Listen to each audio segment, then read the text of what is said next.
And now let's turn our focus to West Africa. Troops are set to gather around Niger. This is a standby force of the West African Bloc called ECOWAS. They want to build pressure on Niger's junta, force them to reinstate the democratically elected president, Mohamed Bazoum. But the junta has other plans. The coup leaders want to prosecute Bazoum for high treason. It's a sign that the junta does not plan to back down, also warning to ECOWAS any aggression could impact Bazoum's health and safety. The president has been held hostage by the military since they took over on the 26th of July. Reports say he's being kept in the basement of the presidential palace. His wife and son have also been imprisoned. The threat to prosecute him means that the military is willing to kill, because a trial for high treason has few other outcomes. So will this threat make the West African democracies back down or further goad them into action? Here's a report. It seems the West African Economic Bloc, ECOWAS, has a new problem. Niger's new military junta have thrown down the gauntlet. They made this announcement today. In any event, the government of Niger has to date gathered the necessary evidence to prosecute before the competent national and international authorities the ousted president and his local and foreign accomplices for high treason and undermining the internal and external security of Niger following his exchanges with the nationals of foreign heads of state and heads of international organizations. The junta will prosecute ousted President Mohamed Bazoum for high treason. He'll also be tried for undermining the internal and external security of Niger. This is for alleged exchanges with foreigners and international organizations. The charges seem easy enough to prove. The junta can cite the presence of American, French and other troops in Niger to say Bazoum was hurting the country's security. It's a kangaroo court case that'll end in Bazoum being found guilty. So why is the junta going ahead with this? As we said, Niger's military is issuing a challenge, threatening ECOWAS with consequences if they invade. Last week, the bloc held a second emergency meeting since the coup. ECOWAS said it would intervene militarily if Bazoum wasn't reinstated by August 7th. The deadline passed and Bazoum was still in detention. And that's where ECOWAS began to look weak. It didn't follow through with its threat. So far, it has imposed sanctions on Niger, set up a standby force, but it hasn't actually retaliated. Domestic public opinion may have prevented ECOWAS from attacking. It should be by dialogue. Let's come to the round table and talk. Because of the human resources there, we don't want anything to happen. Nigeria and Niger, we are brothers, and we share the same border. And there's interrelationship between Nigeria and Nigeria. And even apart from that, we are Africa, we are in the same continent. We should not be like others continents that did not see their brother as their brother. Nigerians are our brother, and we should be our brother's keeper. So, Niger's junta seem to have smelled weakness and thrown up this Bazoum trial as a protective shield. They could use the trial as a way to negotiate with ECOWAS, use his life as a bargaining chip, a way to prevent any military interventions and get sanctions lifted. The sanctions have already started to hurt Niger. The Nigerian transitional authorities regret this attitude of a certain international community, which consists in showing its solidarity with the few politicians of the deposed regime, and at the same time lacking in empathy towards the Nigerian populations hard hit by the illegal, inhuman, and immediate sanctions of ECOWAS, which go so far as to deprive the country of pharmaceutical products, basic foodstuffs, and the supply of electricity. About 70% of Niger's electricity was supplied by neighboring Nigeria. That has been stopped due to sanctions. It has led to a dire situation. Parts of the country barely get electricity for an hour or two each day. We used to work from 8 a.m. to midnight, but now it's impossible. We have an average of 1 hour and 30 minutes of electricity a day, and it's very difficult to be productive in such conditions. Since Nigeria cut off the electricity, our sales have gone down. We try to work with a generator, but we can't use it for long hours because it's expensive since we have to buy fuel regularly. If Niger's junta believe they have a bargaining chip, they can demand a reversal of sanctions. But there's still a chance that Bazoum's prosecution could backfire. it could end up spurring ECOWAS into action. So it seems Niger's junta have been making friends to shore up its defense. There was already support from fellow coup-hit nations Mali and Burkina Faso. The ruling juntas there promised to step in if Niger was attacked. Now it seems Guinea has joined them. As far as the Republic of Guinea is concerned, we are Pan-African. When our people have problems, we're always there and we'll always be there. And that's what happened with our brothers in Mali, Burkina and Niger. As far as we're concerned, we are the only ones who can find solution to our problems. Our position is clear, and that is to face up to our people's problems, which are very, very important to us. Niger's junta sent a delegation to Guinea. Guinea's military leaders stopped just short of promising to intervene, but they are backing the coup leaders. So Niger seems to have found another ally. It's uncertain whether this will stop any ECOWAS military intervention, but what is certain is that West Africa seems to be more divided than ever.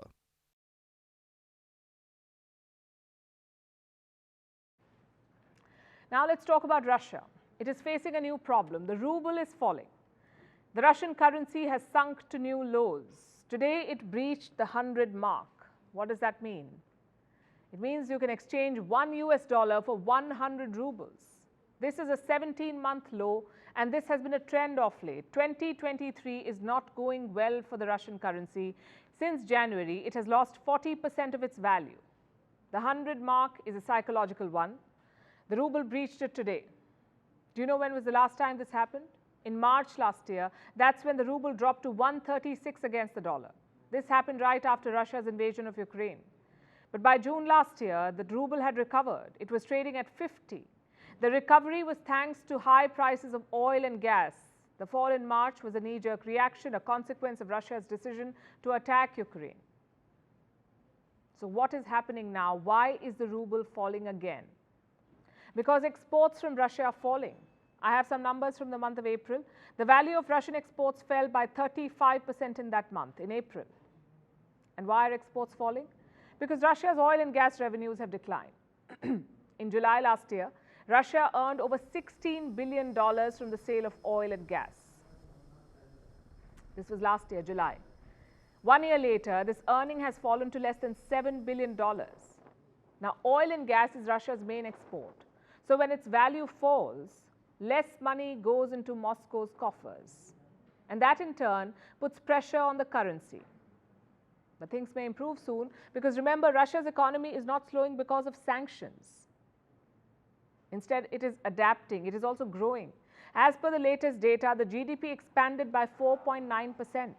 This is for the second quarter of 2023. And why is this significant? Because so far, the Russian economy had been shrinking. In the last 4 quarters, there was a contraction, mostly because of Western sanctions. There has been immense pressure. Moscow has shown remarkable resilience. If the present trend continues, Russia's GDP would be back to pre-war levels. The conflict has frozen, but the economy has not. Industrial production is up in Russia. That's due to high levels of defense spending. It is helping Russia's economy. And this is not unheard of, by the way. In the past 2 wars have led to economic growth. Let me give you some examples, in fact. During World War II, America's GDP grew by more than 17%. This was in 1942. 17% growth. The Korean War also boosted the American economy. This was in 1951. The US grew by 11.4%. Then we had the Vietnam War. Again, the US economy grew rapidly. In 1966, its GDP peaked at 7.3%. What explains this paradoxical relationship between conflict and economic growth? There is a simple explanation. During war, there is unprecedented mobilization of natural resources. Factories ramp up production. There is investment in infrastructure. All this expansion creates jobs, and that fuels economic growth. But who foots the bill for this? It's usually the government. Leaders need resources to fight wars, so more budget is allocated towards defense, and that's exactly what's happening in Russia right now. Moscow has set a new defense spending target. It's a target of $100 billion. Earlier, the target for 2023 was $54 billion. So the new goal is almost double, perhaps because Russia has already spent the amount budgeted earlier. In the first 2 months of this year, Russia's defense bill was worth $26 billion. That's half of the original budget, $26 billion. And where is all this money going? Mostly to make weapons. The Russian army will get more military resources. Moscow has been boasting about this progress. The Russian weapon-making industry not only quickly adapted to working under fierce sanctions pressure, but also its power grew many times over in some areas. There is a message for Ukraine here.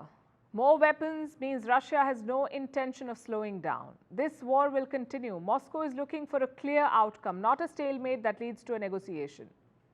That does not mean the sanctions are not hurting Russia. They are. They have curbed growth and options. But they failed to inflict the kind of pain that the West had hoped for.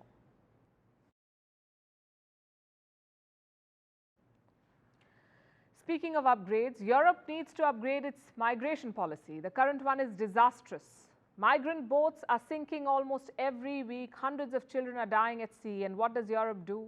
Condole and move on. Last week, there was a major accident.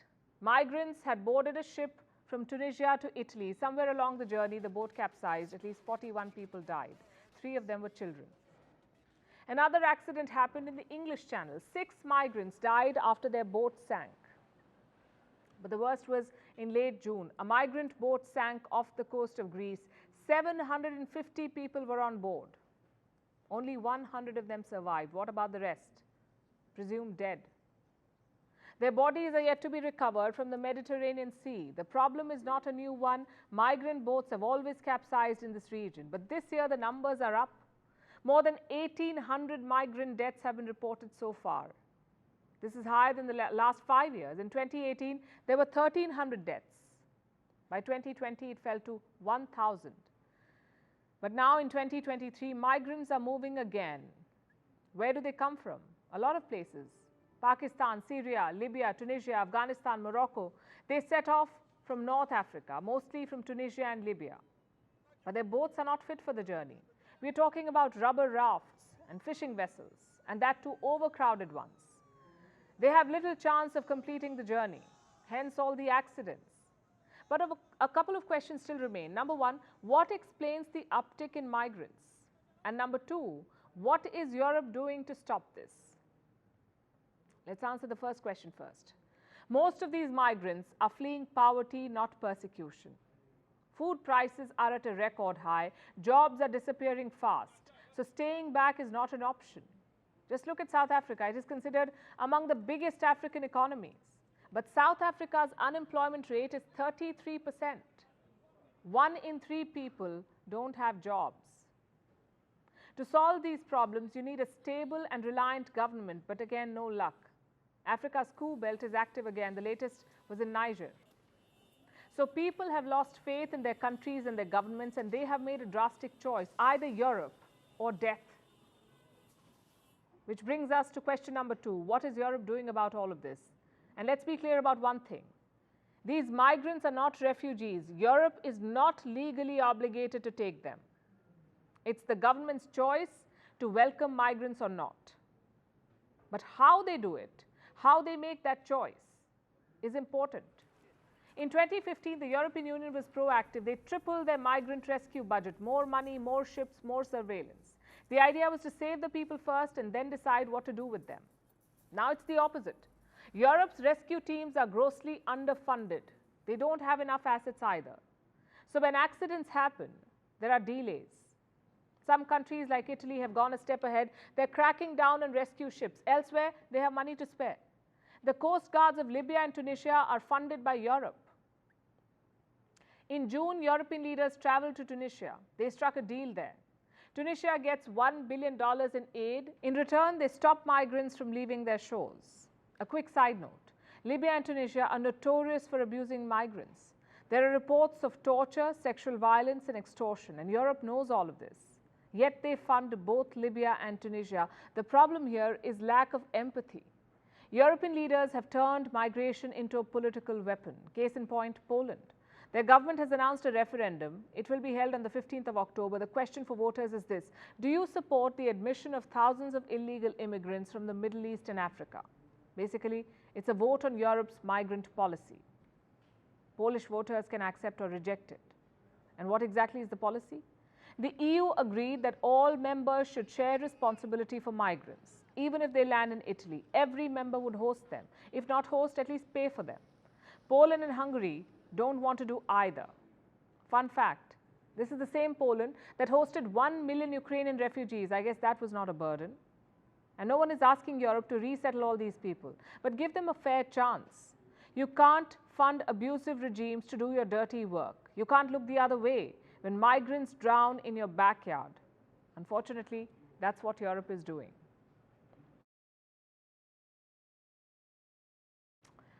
Our next story is about one of the biggest taboos of parenting, the favorite child.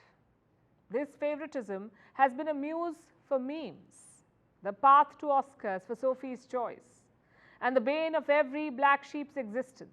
But parents rarely admit that they have a hidden favorite.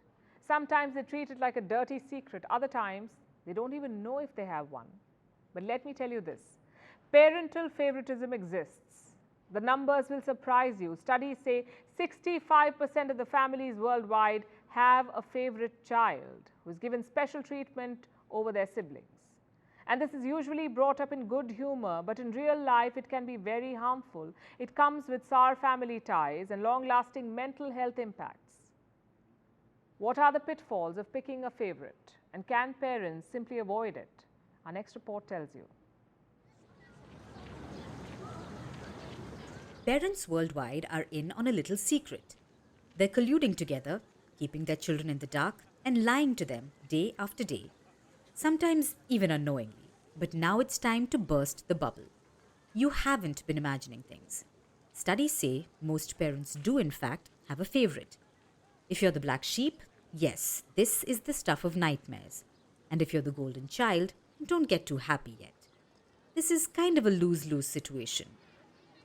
But before we cue the crisis, let's cover the basics. What is parental favoritism? It's where a child is treated differently as compared to their siblings. The favorite child gets privileged treatment.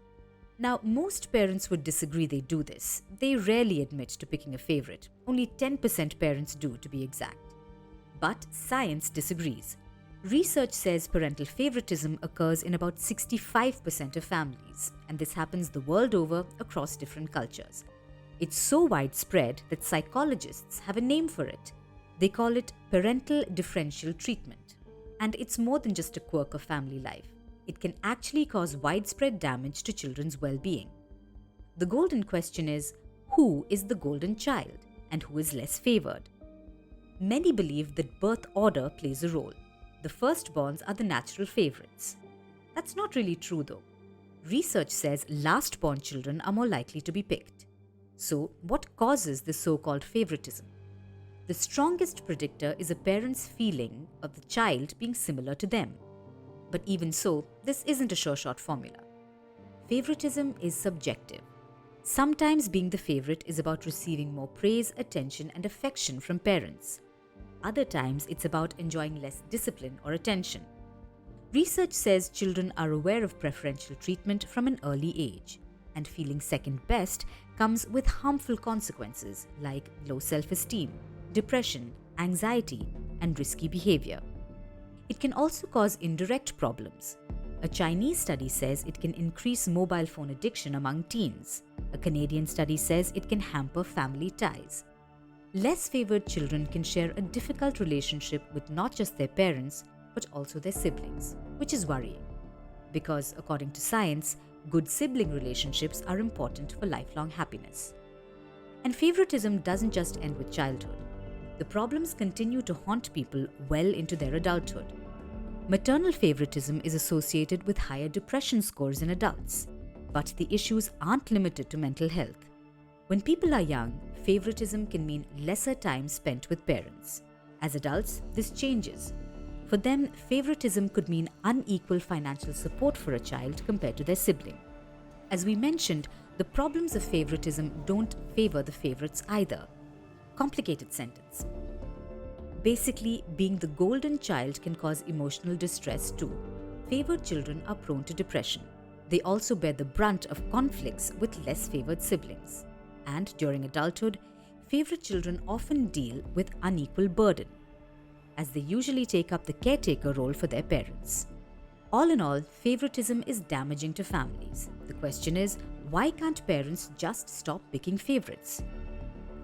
Usually because they don't know they're picking one in the first place. They do so unintentionally. And experts say the answer is not to treat all of one's children the same. That would be impossible. The solution is to become more self-aware and to not cause unequal or partial situations. Favoritism passes down from generation to generation. Becoming aware of differences in treatment can help break the chain. After all, playing favorites is a dangerous game for children. And now it's time for Vantage Shots, images that tell the story. We're starting with Italy. The most active volcano in Europe has erupted. Mount Etna illuminated the night sky with a series of small eruptions. In India, the state of Himachal Pradesh witnessed deadly flash floods and landslides. At least 29 people have been killed. In Kerala, tens of thousands of people made their way to the town of Alappuzha. They witnessed the 69th edition of the annual boat race. It was held ahead of the harvest festival of Onam. And finally, we're taking you back in history. On this day in 1941, British Prime Minister Winston Churchill and US President Franklin Roosevelt issued the Atlantic Charter. It said that the two nations had common aims and desired no territorial changes amid the Second World War. We leave you with that. Thanks for watching. We'll see you tomorrow. I will not fail thee nor forsake thee. Be not afraid, neither be thou dismayed. For the Lord thy God is with thee, whithersoever thou goest. And our future. They were joined by the Prime Minister, who, as you would expect, took a lively interest in the course of events.